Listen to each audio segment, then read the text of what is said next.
Hi, everybody. I am Kimberly Pinkston, and welcome to Her Story. Um, had a little bit of technical difficulties going on, like the lightning, the thunderstruck, and power went out. Had to go to my phone, waiting on my computer to come back. It's just a mess. Okay, so I'm broadcasting from my phone today. It's all good. We're going to get it done, right? Everybody, welcome to Her Story. Again, like I said, I'm Kimberly Pinkston, your host, and tonight, the topic is going to be crime, punishment, and kids reality check by Kim, and her name, my special guest, the Queen of the Night, Miss Kim Malone, and she is an agent, and she works with kids all throughout the juvenile system and adults. She's got a 20-year history. She's absolutely phenomenal. She is on her A game. So she and I are going to chat about what's really going on in the world and how we can help. And if you have questions, feel free to chime in. And we are going to get started. So let me bring her in. And there she is. Hey, girl. Hey. Ooh, girl, trying to do this on a cell phone, baby. Okay. It's getting ready to storm here in Wisconsin too. I was like, oh boy, I hope this works. No, girl. I mean, I had everything set up, and then I was like, okay, what happened? What happened? So, how are you?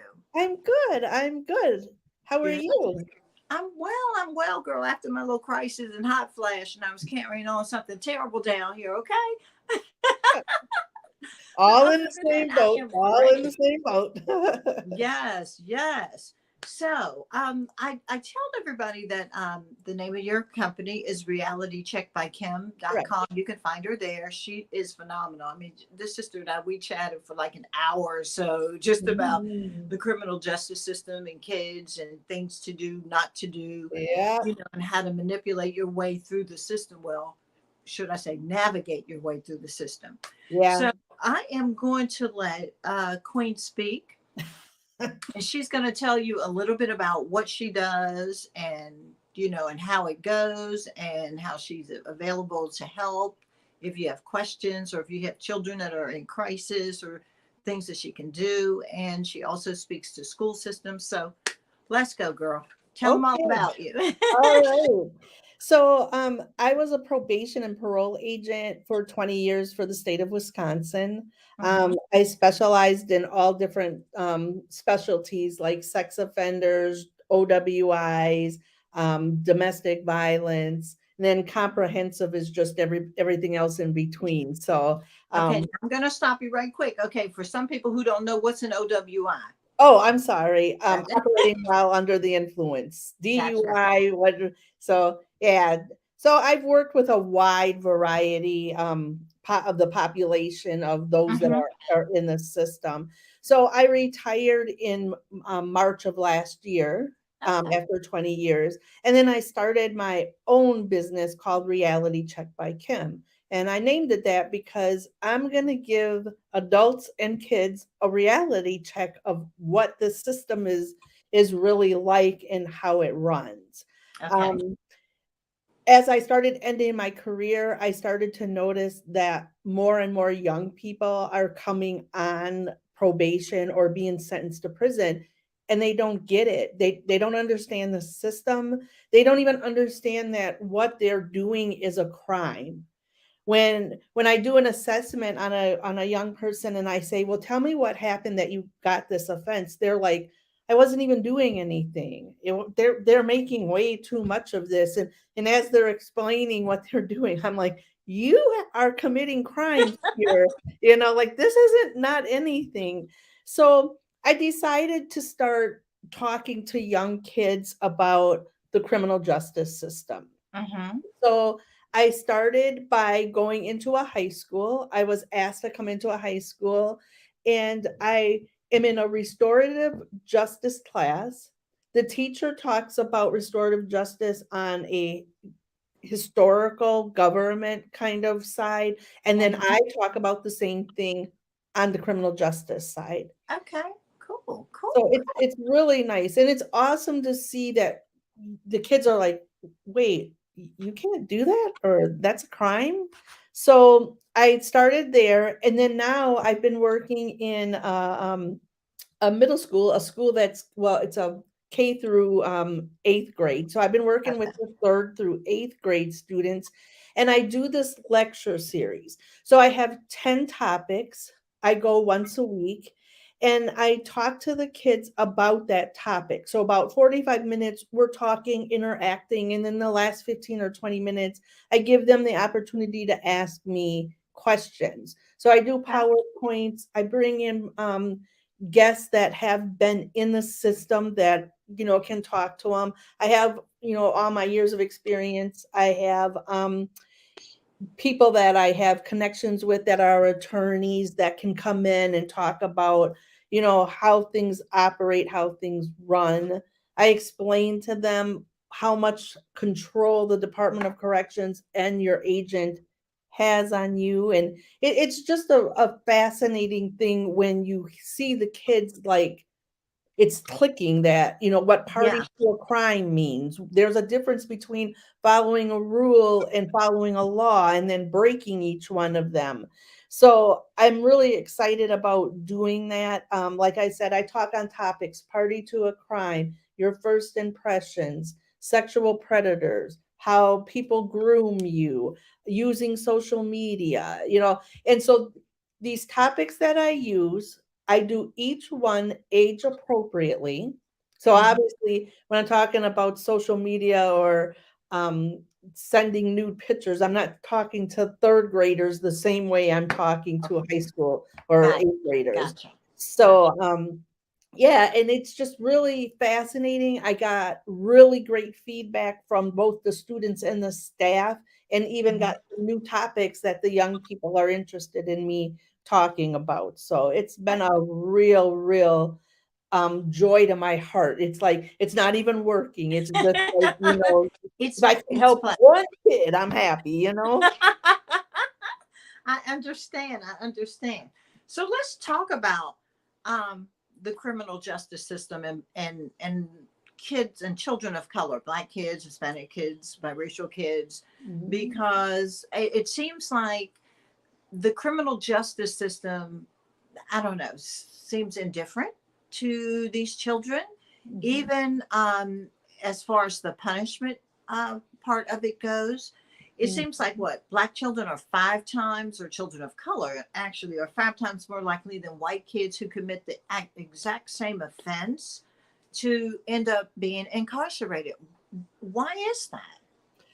A lot of it has to do with are people of color able to afford attorneys?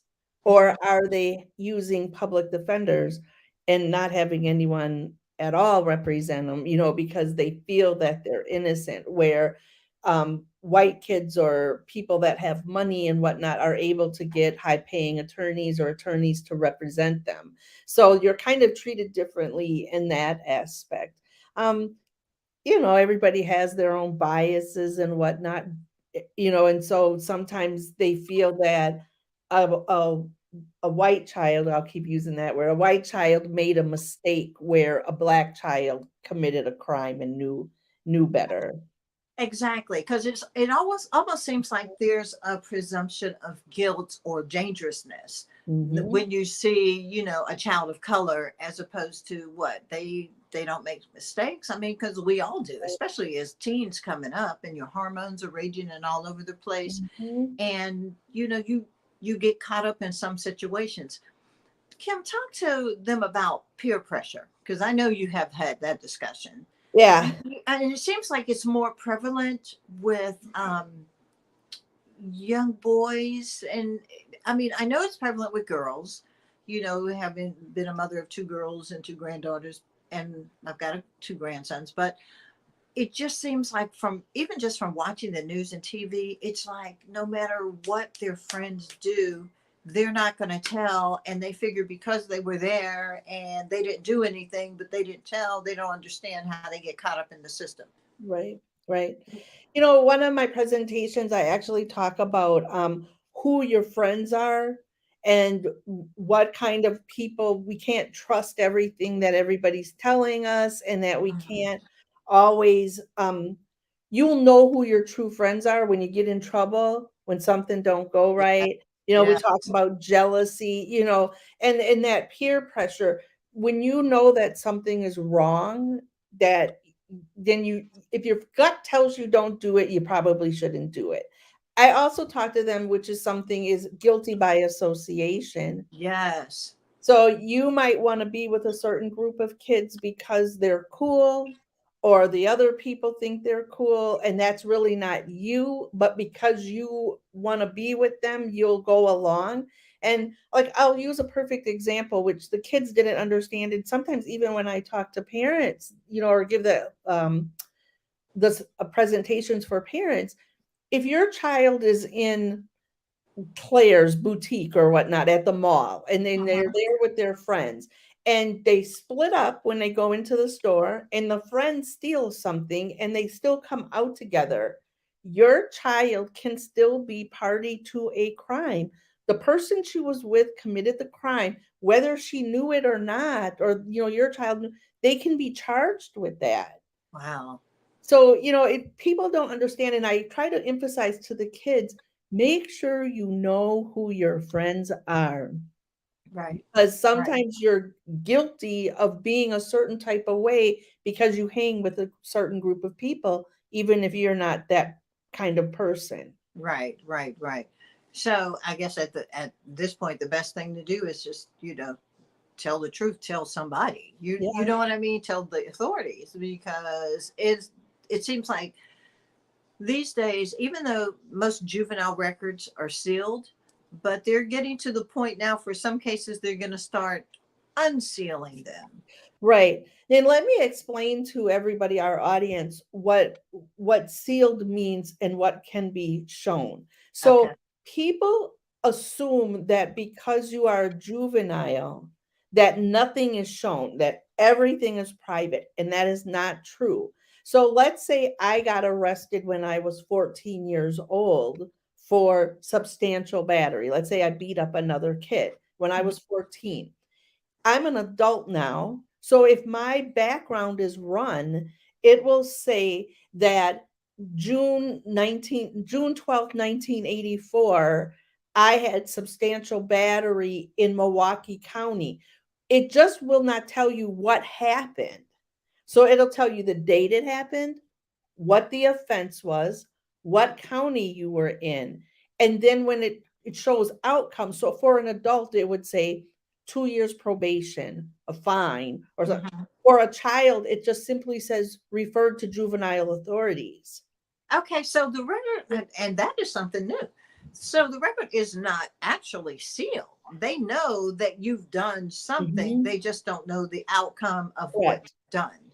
Right. So that's when you Wow. would have to, contact, well, I don't, I'm learning as being on this side of the law, but when I was Mhm. on that side being an agent, I would have to write a request to juvenile courts and say, I'm looking for Kim Malone had a juvenile record. Could you please tell me what her juvenile record was? And then they would send that to me. Then I as a professional would be able to start seeing what the substantial battery was and what I was charged, or what the person was charged with.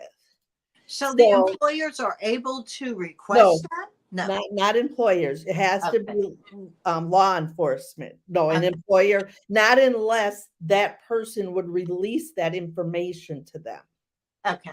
Okay. as an adult. So no, not everybody can do that, but law enforcement attorneys, once they get releases, could request that information. So is it safe to assume that most employers, if they see a child of color that has had an extensive juvenile record, Mhm, discriminate against them for that? mhm.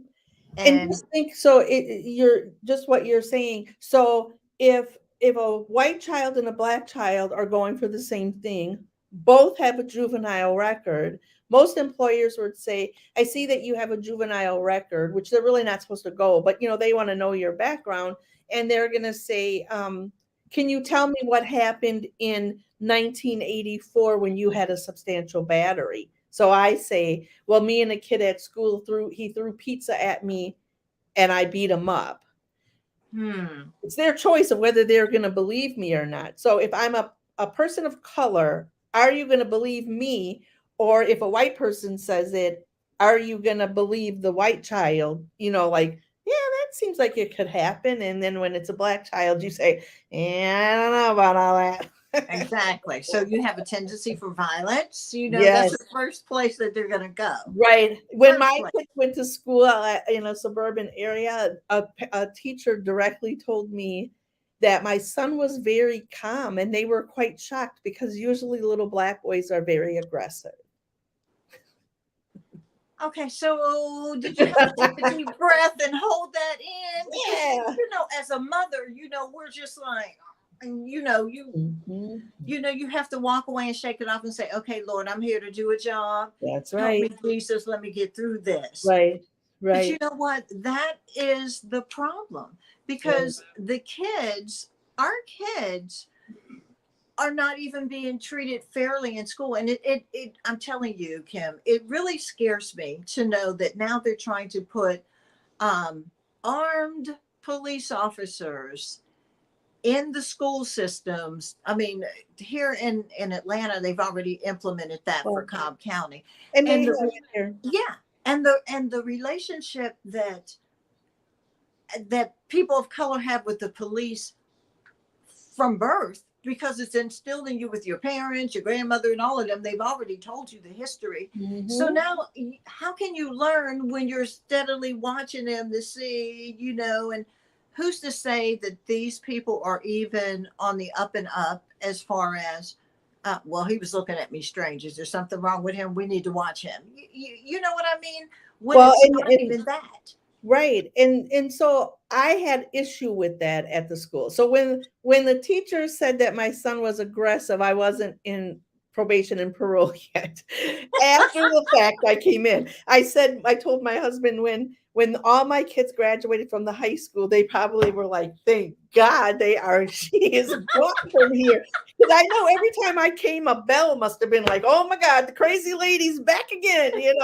But but my See, thing you were is like me. I was actively involved. I'll just yeah, put it nicely. yes, yes. I was at you. That's a good way to put it. I was Right. actively involved. But just you and I saying that we were actively involved, if I came in and was like, why is a police officer talking to my son? Like that, Right. I would be the aggressive mother and out of control. If a white woman came in and probably did the exact same thing, she would be a concerned parent. No, girl, So let's call a thing a thing. You'd be the angry black woman. Okay. You know it. I know it. That's exactly what they're yeah. going to call us. Okay. So ABW. yep. So I did have an issue with when they started putting police in there. And my question was, is this a form of intimidation? Is that how you're getting Yes. our kids to talk? So I had actually started we called it FAME, Families Advocating for Minority Education. I had started it, and minority families were coming and we were voicing our concerns about what you said earlier, the differences between Johnny doing something and Taiwan doing, Right. Tyrone Right. doing something, and they're both different, whatchamacallits, but they always had an answer for that. So we had made it known to them. We have told our children of color they are not to answer any questions. When they bring you in and a police officer is sitting there, you are to tell them that they are to call me because I want to know why you're questioning. And it was just stupid stuff like somebody threw a pencil and they're questioning us, our kids of, well, did you see it? Who did it? Why did they like? This is not law And first of enforcement all, kind you of can't behavior, question a juvenile without a parent's right? consent anyway. They're Well, supposed to be in there. yeah, well, they can question them, and that's what they were saying they were doing. It wasn't an interrogation. I told my kids they're Mm, not to answer anything until they call me or dad, and one of us is there, exactly. sitting. Yeah, Exactly. Exactly. yeah. I just don't understand. Let's see. Explain how does race really affect the criminal justice system? Because I mean, I know the history of policing. You know, it was created for slaves, and it seems like they followed that. You know, they seem to maintain that same type of history even when they're within the neighborhoods or for whatever it is. Because I mean, I'm telling you, girl, this morning I saw something on the news and I was outraged. The police here in Atlanta followed a young man. He ran a stop sign and he was scared. So he drove. He was his house, his apartment was like a mile away, drove there. The police followed him there, kicked in his door, beat him almost to death, face off, letting him a traffic stop. Mhm. Mhm. Unbelievable. You Yeah. know, so I mean, I don't understand. I Well, mean, race in the criminal justice system. Is there yeah. anything that we can do besides still screaming to the high heavens, you know, can you judge them fairly? If you give the white kid for the same offense, you know, 15 months probation, why is it that our children don't get 15-month probation? I'm talking about the same type of record. First time, a first offender, you know, nothing prior, you know, see average kid in school, just at the wrong place, wrong time. That there is no formula for that. There is no, I don't know. All I can say is, parents, please, stick up for your kids. If things are being done wrong to them, you need to voice an opinion. And my sister-in-law many years ago said something to me, and I was like, she's actually absolutely right. So we as parents, as black and brown parents, when something happens, we're going to the police department, to the school, wherever it's happening, and we're cussing people out. We're in outrage. And then they say, okay, we'll look into it. And then we, as people of color, never do anything else. We never follow up. We never ask what happened. We never. So we're going up there, I don't want to say showing out or whatnot, but Right. we're upset. And thank God I have my husband, because I am like all the time, like they blink wrong. I'm like, was that because he was black? Like I just went crazy with everything. Where my husband is a little more calm, you know what I mean, and saying, Right, Kim, right, let's right. hear what they have to say, and that kind of thing. But there is no rhyme or reason. And even when you can point it out point blank, they still have a reason of why it was done. Yeah, All I yeah. can say is thank God for video on phones and stuff, because some of the stuff that has been happening in society, if it wasn't caught on video and we could prove it, Yeah, oh, we'd be messed up. yeah, We really, really, really would be messed yeah. up. So And we let's need, talk about the girl side. okay. Let's talk a little bit about this grooming, because you know that is a pet peeve of mine, and you know what I mean. Mhm. I see this in the entertainment industry. I see it with grown men. Yep. I, what do we do, and what do you tell young girls about this? Okay. So we need to make sure as adults, whether it's teachers, administrators, parents should really, like, I just don't understand why parents to me try, and believe me, I've been guilty of this too, and then I've tried to change over the years, that we try to be friends with our kids instead of being parents to Oh, our girl, kids. mine no. They have the fear. I told them they have to have the fear of God of me, like Yeah. Jesus.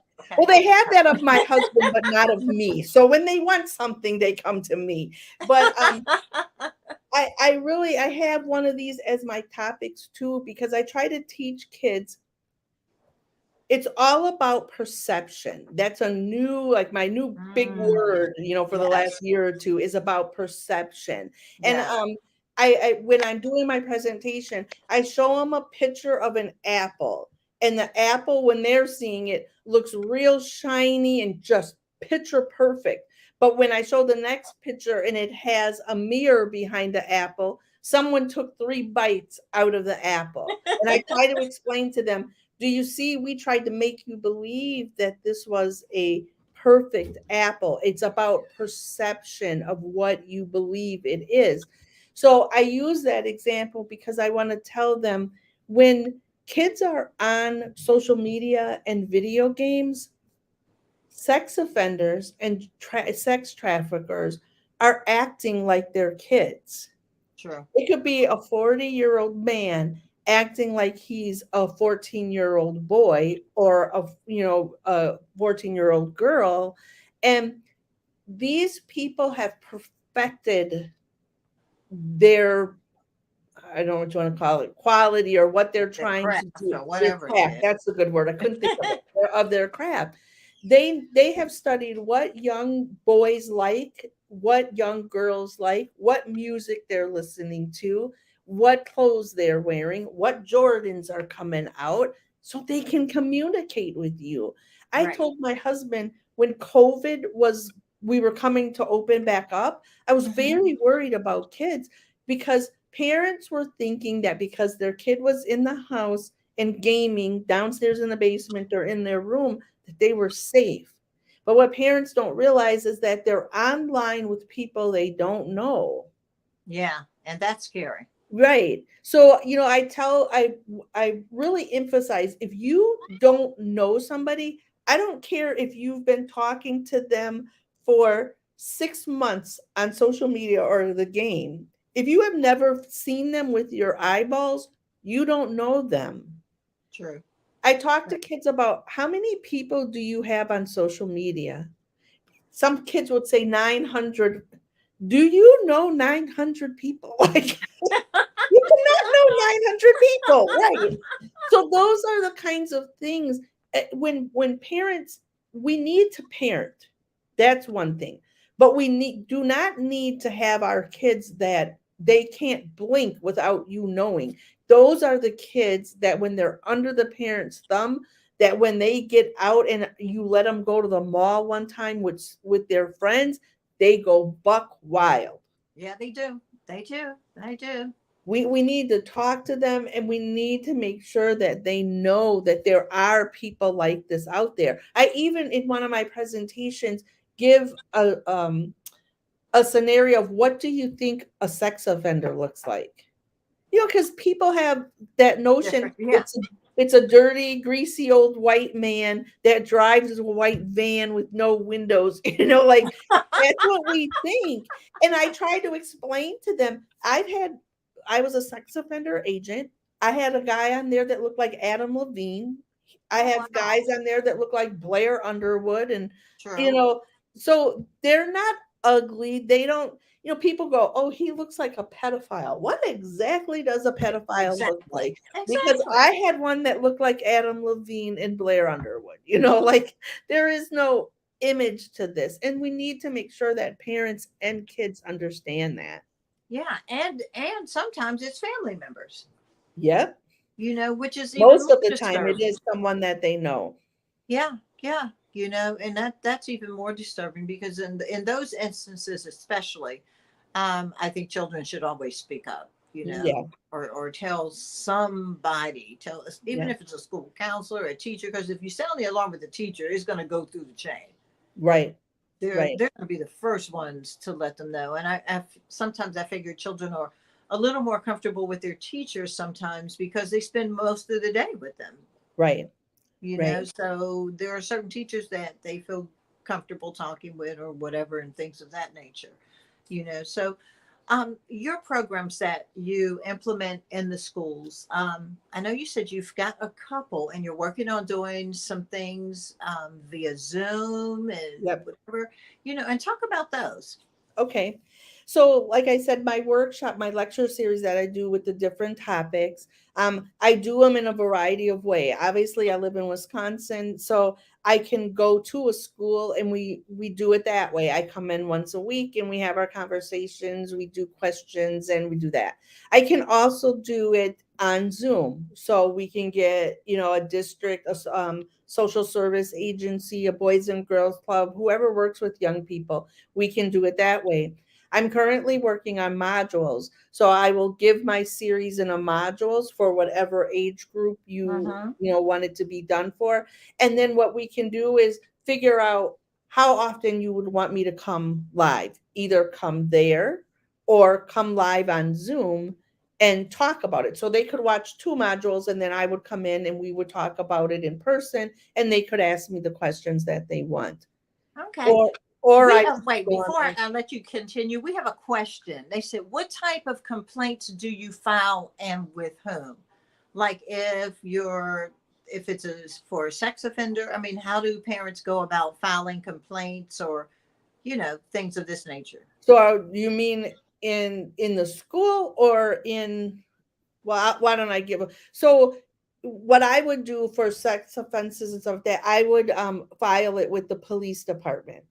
If it's something that's a school related thing, I would also file it with the school. People that work with kids, counselors, teachers, they're mandated reporters.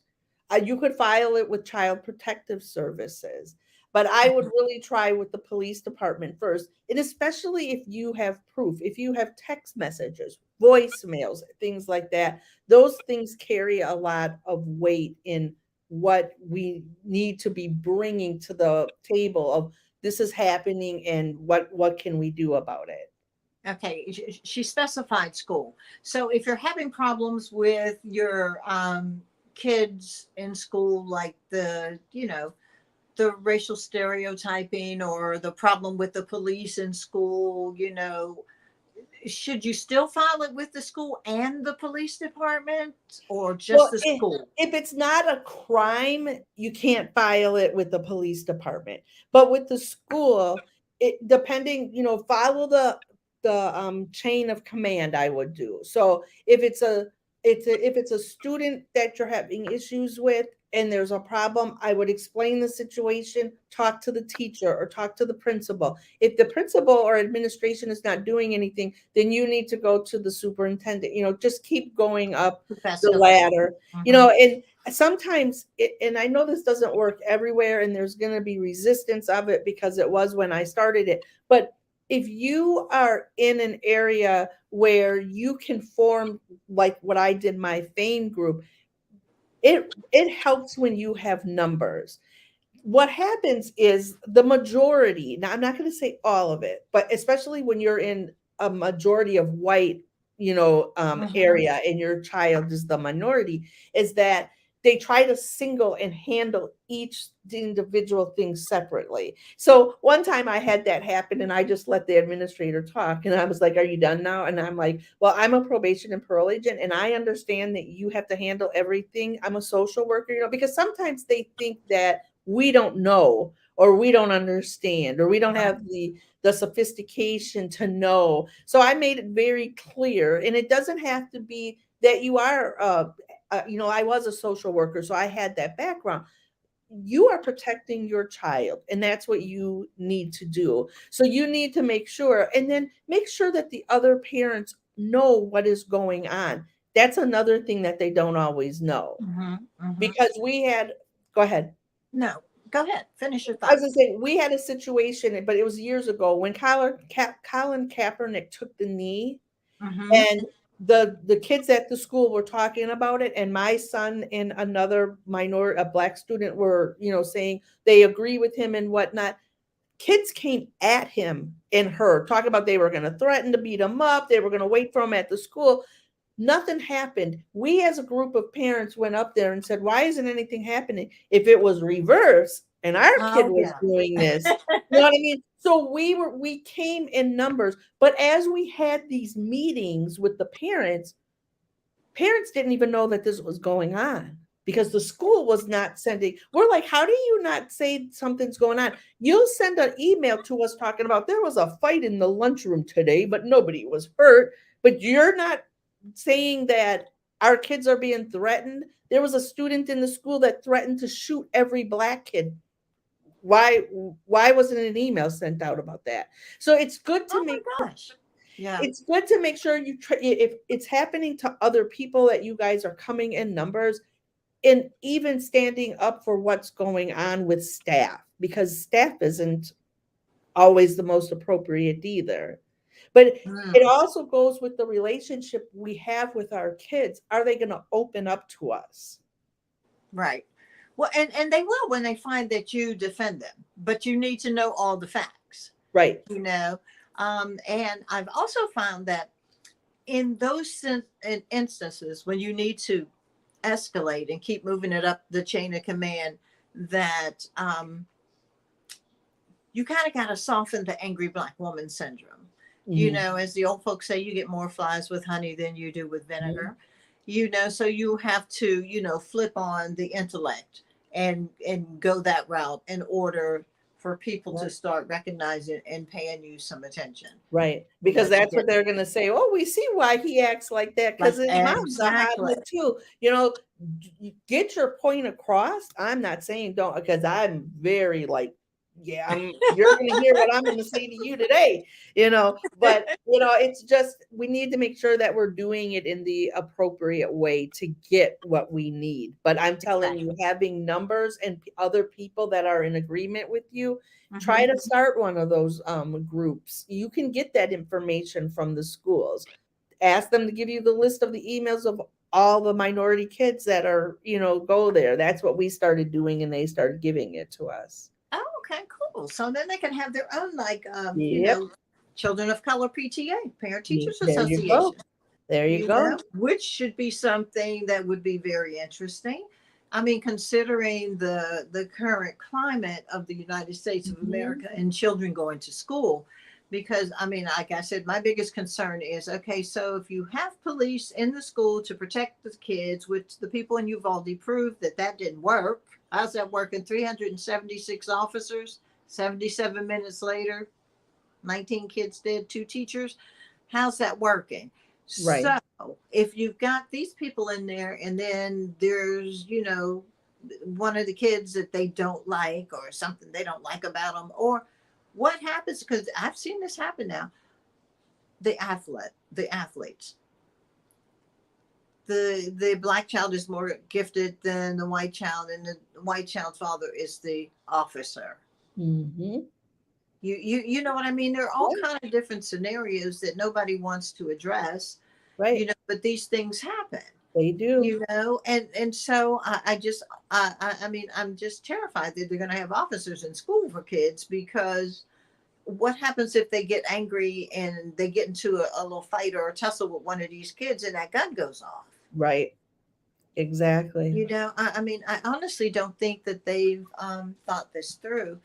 And then to my other complaints is just the school system, period, with the curriculum that they've changed. They're trying to change where slavery didn't happen, but it was involuntary relocation, is what they want to call it, so that no child feels bad. Well, it's funny because when I told you I lived in this urban area, and not for their whole life schooling, Hmm. but I do. Every time they had to do an assignment or a report, I'd look at them and they'd be like, "I know, I got to do a black person." I'm like, "You're doggone right." I tell my kids, "You will pick somebody that is a minority. That's the only way that they're going to start learning, because they're obviously not bringing it into the education system." So I always tried to make sure that, my kids did something that was of a black or brown person, so they could start bringing knowledge and Right, and right, right, whatnot to right. them. The other thing that is really important, I think, with the school systems and whatnot, is kids' mental health. Yes, We yes. need to start really taking that seriously. So I'm in the process right now of developing a smartphone app where, and I'm doing it for a school system, and I'm going to do it for private, clients or whatnot, that it is an app, because kids love to be on their phones all the time and Sure. texting, that they will be able to talk to me or someone on my staff in real time about something that's going on.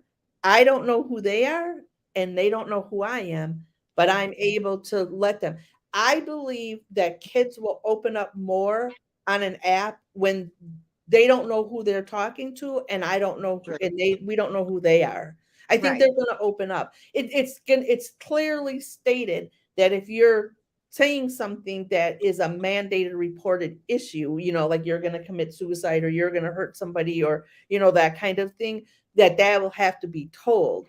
But I think letting kids just vent, where you don't want to talk to your mom, you don't want your friend to know, you don't want, but you just need to let it out. And I think sometimes mental health is just letting that information out with kids, letting them talk to somebody. I think so So too. so That's that's that's kind of that's a what great I'm idea. working on. And, I do have clients that are one-on-one that I, talk with the kids, or parents are like, I just give up. I don't know what to do. So, I'm trying to do motivational interviewing with them and trying to help them be able to deal with, because between my personal and professional life, I have seen and heard it all. There is really not too much anybody can tell me that I have not already heard or seen. Well, look, talk about the restorative justice side. Like, what happens when a kid, gets caught up and they're finally released from juvie or the penal system? How do you help them, become acclimated back into society? Well, I have a program that I call restorative mindset. And Hmm. what it is I think over the years, what we have been doing as corrections, as the legal system, as parents, is we're telling our kids what to do. We're not giving them choices or letting them express themselves. You should have done that. Now you're grounded. Next time you'll think twice about that. Instead of Right. saying, what happened? Why did you make that choice? I don't understand. That's not something that we, believe in here, or our morals here. So why would you even do something?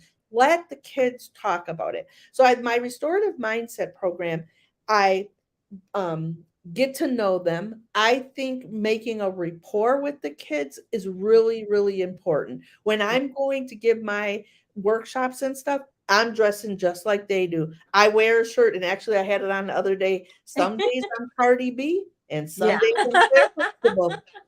Ask me who I am today, Yeah. I just like, so I wear shirts, I wear Air Max, I wear ripped jeans to make them feel comfortable. I think when you put people at a higher statue, like you're the principal and you're the social worker, Right.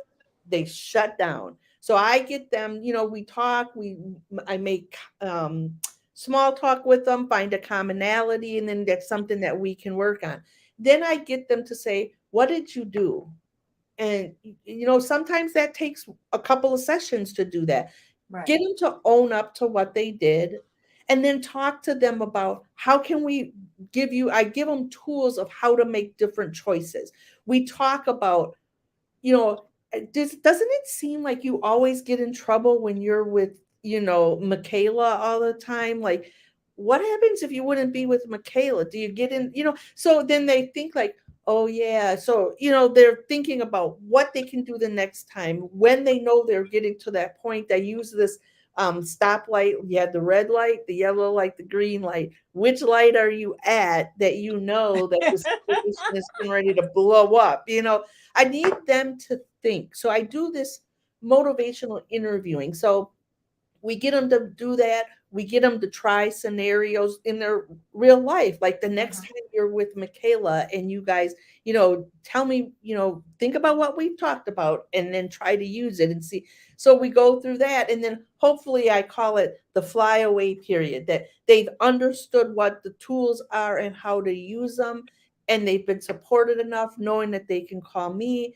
I talk to the parents saying, this is what we're going to try to do, and then try to work through that they're able to make those decisions. We always make decisions on our emotions and not logic. We all do it, Mm. but I'm trying to teach them how to use the tools and knowledge that we're working on to try to stop that. Do we all make mistakes? Sure. I mean, when I'm on a diet, I know I shouldn't be eating banana cake, but do I slip up and eat it? I sure do. Then I got that guilt. I admitted to my husband that I slipped up, and then I start over again. And that's what we need them to do. And that's also something that I have a program that I do with staff, with teachers and administration. When you asked me earlier about um, in school with this different treatment in that, I Mhm. think sometimes staff make split decisions thinking that they're just bad kids. And I'm Right. trying, when I go through this training with them, I try to get them to think about, you don't know their background. Did you ask them what's wrong? Again, we just go Yeah. straight to punishment, which is just like, that's why it's the school to prison pipeline, because we keep that same thing flowing. We don't ask them, we just immediately make them suffer a consequence. Maybe, and I give this example to the staff. I say, maybe Mike had a bad night because his mother is a drug user. She wasn't at home and he had to take care of his brother and he had to cook and do everything. And now he's tired. And it was just something that you said that That triggered him. triggered him and he went off. It's not that he's a bad kid. He doesn't need a consequence. But then we do this restorative circle. We have the teacher, we have Mike, we have the mom, and we're talking about what's going on and how can we help with that family dynamic instead of punishing everybody or making shaming them or making them feel bad. Like help Yeah. with Yeah. resources and whatnot. This is not good when we're just punishing people all the time and not getting to the core of the problem. And that is the problem. You know what I Mhm. mean? When you really think about it, you don't know anything about their background. And sometimes the teacher's personal beliefs are reflected on the kids. Mhm. And children are very intuitive. Yep. They can sense that. Yep. They can sense that. And they'll come home and tell their moms and stuff, or your dad's like, look, And then that's when I go. No, I'm like, you gotta let your dad handle that one. I'm gonna need you to calm down, Queen. Okay, Yes, I'm gonna need you yes. to calm down. But we also but we also have that with um staff and whatnot, that we're not listening. Agents do that too. We Agents have their own biases. I Yeah. used to tell agents, you have agents, and I can only speak for Wisconsin, but I'm sure it's everywhere, that have lived in country land and now our agents in Milwaukee, they have no idea that, let's say, Black folks don't have bank accounts. So when her client cashes his check, he has his whole check, and you're just going off on him. I'm like, dude, like, you gotta think about what Right. is their beliefs, their cultural beliefs, how the culture operates. You can't just go off on people. And agents do that too. Corrections is trying to change, but as everything, it's not going to happen Overnight. overnight, and Right. not everybody agrees with the policies that they're trying to change. We always used to go to punishment. Oh, you want to continue to smoke weed? Well, you're going to go to jail, instead of finding out what's causing you to continue. Why do you continue to do this? How can I help you? Like trying to get the problem solved. Most of the time, people in general, as adults, tell you what the problem is. So let's say somebody gets sentenced Mm. to probation and the judge sentenced them to conditions like, you have to go to AODA treatment, you have to go to, or AODA means drug and alcohol treatment. Thank you. You have to go to anger management, and you have to do parenting classes or something. Okay. Hmm. When a client comes in, most of the time the agent will say, well, we're going to start you off with parenting. Well, how do you know parenting is what is Right. Exactly. their first number one priority? They might be a bad parent because they keep smoking weed. We don't know, but we're not asking them. Right. We're Right. telling them, like we do with everything else. So, you have that everywhere, and we really need to start changing that dynamic. We do. We do. And your point about, listening to the kids and finding out what's going on, because home really does affect how Mhm. they work in school and how they progress and how they Right, learn. I mean, right. if they're under a lot of pressure at home, I mean, sometimes coming to school for them just to get a meal or something is a big deal. And Or what if these sleep. kids haven't eaten that night? Yeah. Or they haven't slept, and that's why they're falling asleep in school. Yeah, We need I to mean, find out. suppose there's domestic abuse going on in their house. They can't get any Yeah, sleep. right. They're worried about their mom. They're trying to protect their Mhm. siblings. I mean, there's all kind of things. Or And I gunshots think just going off in the area while they're trying to study. right, right. You never know. Yeah. And You that's know, what I'm trying to teach staff. Like, get to know your students, get to know if they're not doing their homework, instead of failing them. My suggestion was find out what you can get them to do. Say, I understand that you didn't do the whole worksheet, but if you at least answer the first 3 questions, I'll give you a C. Start off slow, figure out what they need instead right. of just us failing kids in the system with education, with the criminal justice. We're just setting them up to fail. And I believe that that's what it is, because I had did a show a couple of weeks ago where there are more black men in the penal system than there were slaves in 1850, male Wow. slaves. How did we get here? You know, it's just like a new version of Jim Crow, Yep. and you've geared it toward the kids. I Right. mean, why is it that it seems like between the ages of 12 and 17, especially for, boys of color, they all have a criminal record? Are you kidding me? Right. Yeah. And that's the other thing. Sometimes, like even at the school, you catch a kid doing something that possibly is a crime. Hmm. Why do we have to report that right away? You're giving somebody a record Right, immediately. right, And right. let me tell people this too, now that I'm saying this. Whenever anybody is arrested, whether you are a kid or an adult, even if you don't get charged with it, it shows up on your criminal background check. Wow. So kids and adults, when you have someone arrested, that goes on their record. And just like society, if you keep getting arrested for the same thing, that becomes the person you are. You would think, just like with credit, it'll fall off in a few years, but it won't. And then they make it so Mhm. difficult for you to pay this absorbent amount of money to get it expunged. Is that Sponge. correct? Yep. So if And you're, sometimes, again, talking about people of color with follow through, there are a lot of judges sometimes that will say, if you complete supervision and don't get revoked, which revoked means you don't commit a new crime or break one of your rules that violates your supervision, and you go back to jail, if you can successfully complete it, we'll wipe it from your record. But the problem is it doesn't wipe immediately. Once you discharge, you have to petition the court and say, hey, I finished my supervision. Here's my successful completion letter. Can you take it off my record?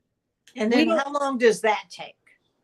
It depends on every county and every city and every Hmm. state is different, but it doesn't happen immediately. You as the person have to request Absolutely. that to happen. Hmm. And we don't follow up until we need, you know what I mean? Like a job won't hire us because we have this. Now we're scrambling to try to get it, taken off. We need to follow through with that stuff.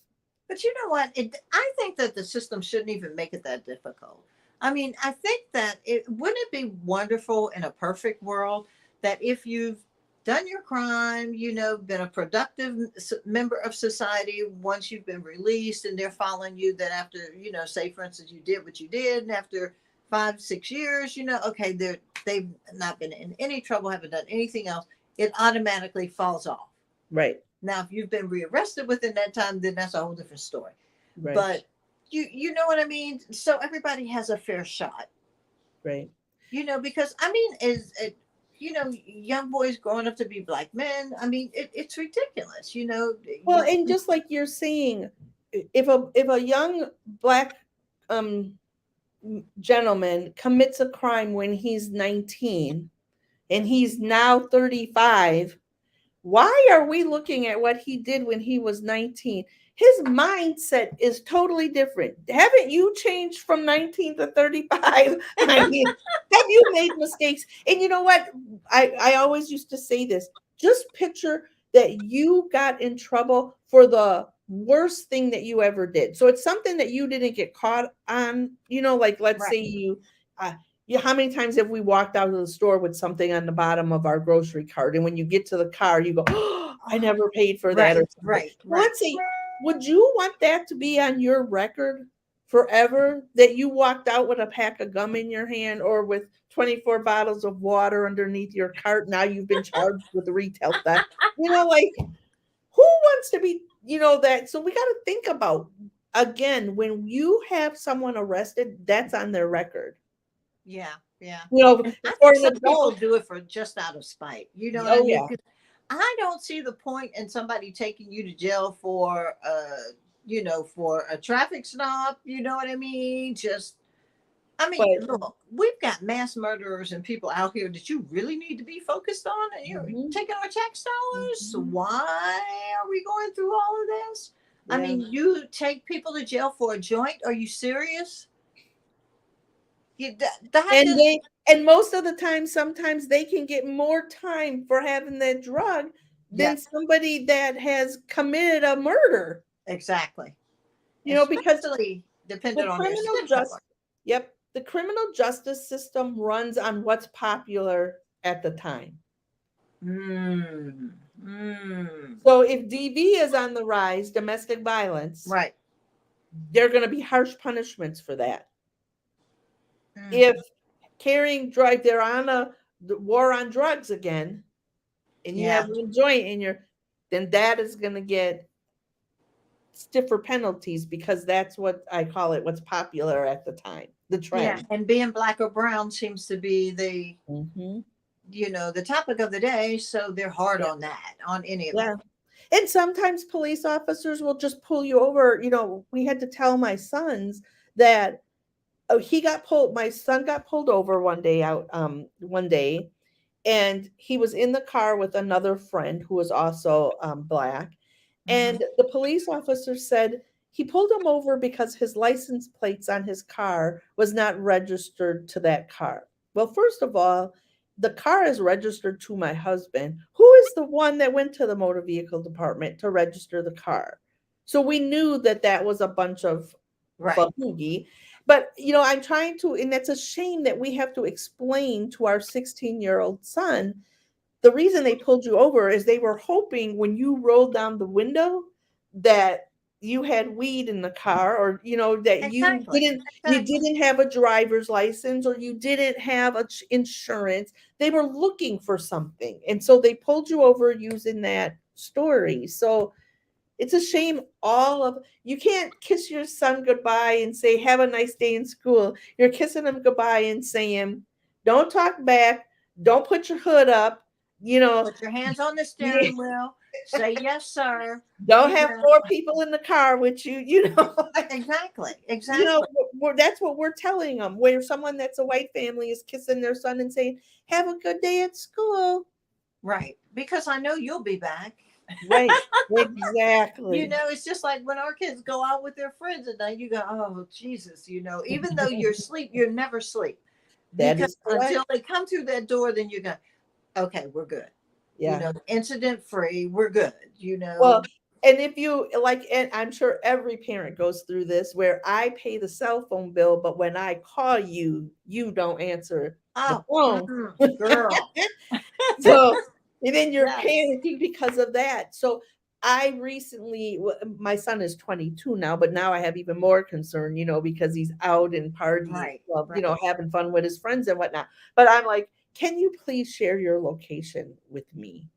So he has agreed to share his location with me. So it does make me feel better. Like when he's out and I wake up in the middle of the night, I can see where he's at and know that he's okay and go back to sleep. Or I'm Right. not pacing in my kitchen from the kitchen to the living room, wondering where he is and when he's going to come back. Oh my gosh, that's funny. But it is like that, once a Mhm. mom, you're always the mom, and that doesn't mean you had to give birth to them, but That all is kind of right. mothers, Yeah. all kind of mothers out here. Well, Queen Kim Malone, you have been an awesome guest and just so informative and just a wealth of knowledge. So I want everybody to tell everybody how they can reach you, if there's an email, your web Yeah. address, which I know is Mhm. realitycheckbykim.com. Make sure you go there, people. And you can always ask her questions about your current situation, and she'll be more than Yeah. happy to point you in the right direction. So let them Correct. know, Kim. Correct. So my website is www.realitycheckbykim. My email is realitycheckbykim@gmail.com. You know, any administrators, teachers, anybody that works in social service agencies, anywhere that kids hang out, I'm, you know, willing to help out and, you know, do my workshops there. I do one-on-one with kids and parents, you know, talking. Like I said, I have these new things coming out. I just want to help. I want kids to understand what the system is about, why we don't want to get involved in it. And once you're in it, how much control people have over you. Because I try to tell my sons, when you hit 18, I can't get you out of shit no more. I need to Exactly. teach you this stuff while you're a juvenile, where I can try to still help you. But once you hit that age, I can't help you anymore. And I just think kids listen to other kids too much. There's too much social media, TikTok, and all this that's telling them what is what, and that's not always true, and they're believing it. Yeah. So, and if they can get it straight from you, somebody who knows the system, 20 years Yeah. experience within the system. I mean, it's always good to have an advocate, and you are the perfect advocate for our kids. Once again, Mrs. Kim Malone, thank you, thank you, thank you. And she's Thank at you, Reality Check guys. by Kim.com. Please, please check her out. Go to her website, Mhm. visit, ask your questions. You know, she's more than happy to help you in any way that she can. If you're struggling with your child and you just need a little guidance on how to pull them back on the right road, she can help you with that. Again, Queen, thank you so Thank much for being you. here. I Thanks so for having appreciate me. you. Oh, I Oh, appreciate you God. asking me to come on. I love it. I I love do getting the too. word I out. love it. I love it. And thank you so much for tuning in and being our guest on Her Story. And I will chat with you soon. Okay, Okay. thank you. You're welcome. Bye Bye. bye.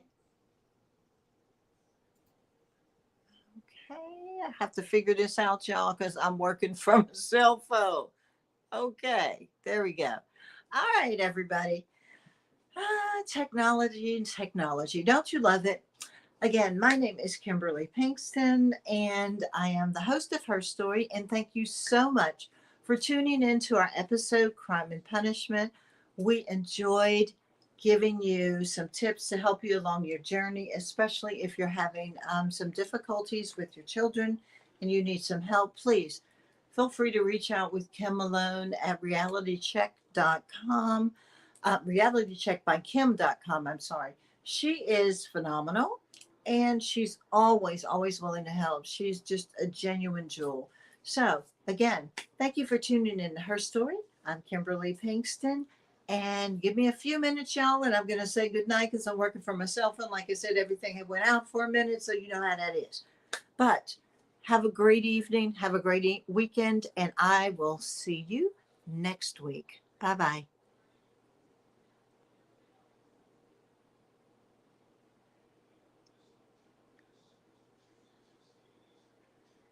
Well, we haven't left yet, y'all.